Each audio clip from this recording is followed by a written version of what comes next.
Welcome back to Society Case Files. My name is Robert, and today I'm going to talk about the movie A Working Man.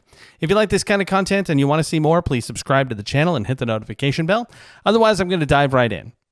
A Working Man joins a long list of movies about some everyman job that is associated to some badass dude who ends up doing whatever he needs to help a random person or whatever happens. Movies like The Baker, The Beekeeper, The Bricklayer. There's a whole slew of these films out there where some guy is trying to do something that's pretty mundane for the most part compared to his past, and something interrupts it and requires him to bring about his special set of skills.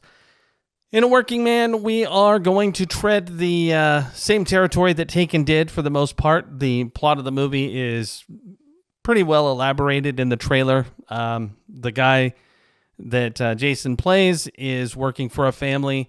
Their daughter gets kidnapped, and then he goes on a rampage to find her. Of course, there's a little bit of the hero's journey here because he does deny the job at first. They come to him and straight up ask, "Can you please find our daughter?" And he's like, "I'm not that guy anymore." But as you can imagine, it only takes a few minutes, and then he's right back in it.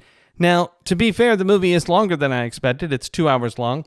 I think it did drag a little bit in some parts. It really didn't need to be that long. There are some fairly unnecessary scenes in the movie that don't really forward the plot in any way. I suspect that there was a longer cut, but they probably were like, this stuff's kind of boring. Let's cut it. I'm just guessing there because otherwise a whole segment of what happens just doesn't even make sense. As far as the action is concerned, it's about on par with what you'd expect. It's good. I enjoyed it. It's fun. But I mean, that's pretty much what you're going to get when you see a Jason Statham movie these days. It's going to be fun. It's going to have a lot of horrifying violence, and some of the action is going to be completely over the top. Now, unlike Beekeeper, I think his character has a lot more depth this time. There's a lot going on for him. But again, that depth comes at the expense of more time of violence and action, probably the reason you're really there. It sort of integrates some things, and it doesn't do them very well because they're just sort of, there's some things that are really tacked on, parts that are added that don't get elaborated on too much, but they provide him with a little bit of humanity. And then he gets some fairly convenient contacts where they give a couple of quick throwaway lines to try and explain them. But by and large, it's like, who cares? It doesn't matter. There's a lot of suspension of disbelief in the movie, and once you go in knowing that, if you just right from the get-go assume what you're getting, then you'll probably have a good time. In fact, I would argue that people wouldn't even watch this movie if they didn't already know what they're going to get. It's very safe action entertainment. I was actually surprised to see that Stallone had a hand in writing the script and produced it. It seems like a vehicle that he might have tried to do 40 years ago. 40 years ago. But obviously, he gave it to somebody who can be even more brutal than he ever could. There's some interesting, and I'm going to call them this, cameos. Jason Fleming has a very brief role. He does a great job. David Harbour's character is interesting. I thought he would get to actually do something. They really did set up some cool foreshadowing that never really panned out. And I think that's pretty much the biggest fault the movie has, is generating foreshadow for events that never actually happen. So you're like, ooh, that's definitely something I should remember. And then it was a waste of time. And that happened many times throughout the film. And couple that with a lot of people who just are so stereotypically action movie villains. And you feel like you're transported right back to the 1980s with John Woo movies where they would just bring dudes in by the busload to be shot and butchered by Chow Yun-Fat and company. To the point where you're just like, where do they get them all? And does nobody have any self-preservation? In some regards, the people in this at least have a little, but a few guys do stuff that you're like, but would you really want to go and mess with this dude again? I mean, come on, guys. There's some obligatory corruption in the movie as well. Many characters that probably deserved at least a freaking name don't even have one. And you don't even know why they're doing what they're doing. You just have to assume that, they're bad people, I guess. But everybody gets their comeuppance for the most part. And at the end, you have watched a Jason Statham movie. I would say that it probably wasn't worth the price I paid. I bought it on Apple TV for $25 rather than go to the theater. I watched it with my dad, so that was fun.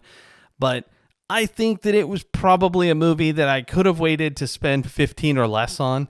And if you haven't seen it already, unless you are a huge Jason Statham fan and just didn't even know it was out at this point, then I would say you could probably wait until it either hits a streaming channel or you can just buy it for a cheaper price. I'm thinking it might make it to Peacock or something like that soon. And if it does, absolutely watch it. It's super fun. It's a 2-hour time sink. I didn't really feel like it reinvented anything. I wasn't particularly challenged by it. It does cater into a certain level of dad fantasy, which, again, I'm pretty sure everybody who was going to see it knew that. It sits at a 50% on Rotten Tomatoes as of this filming of this video. So the critics were divided big time. I think, again, most Jason Statham fans will be happy enough with it. I'm not entirely sure what he could do that would be significantly different to help him at this point. I thought that the Operation Fortune movie he did was great, and I thought it was different. It was a little more funny, but that didn't do very well. I'm not even sure necessarily why. Maybe it was because it was too quirky and people want him to be a bit more of a brooding sort of anti-hero, I guess. I don't know. My dad said that this movie sort of reminded him a little bit of Redemption, one of his other movies. But, you know, whatever it is, maybe he doesn't need to change because it seems to be working for him regardless. So, and just as a final point, I should say, it's not like he was terrible in any way, shape, or form. He did a fantastic job.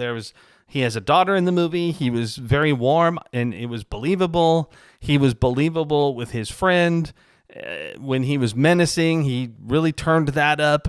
He himself states he's not like some great thespian, but I think he did more than an adequate job of playing a character that could have been so two-dimensional. He could have been Cobra again, but instead he was... and I mean Cobra from the Stallone movie, Cobra, not something else. But he could have just phoned it in, and he didn't. And I think that's probably what makes his movies more interesting than they could be, is that he really does deliver every single time he plays in a film. And whether or not he's just knifing dudes all over the place, shooting them, or being witty, I think he at least takes it very, very seriously. And you could see it. So... it's probably where it comes from. It's just got heart. So anyway, I liked A Working Man. I thought it was a good movie. I'd probably watch it again. I especially will watch it again since I spent so much on it. But what did you guys think? Have you seen A Working Man? Are you interested in seeing it? Do you like Jason Statham movies? And if so, what's your favorite one? Let me know in the comments, and we'll talk again another day. This is Robert from Society Case Files, signing off.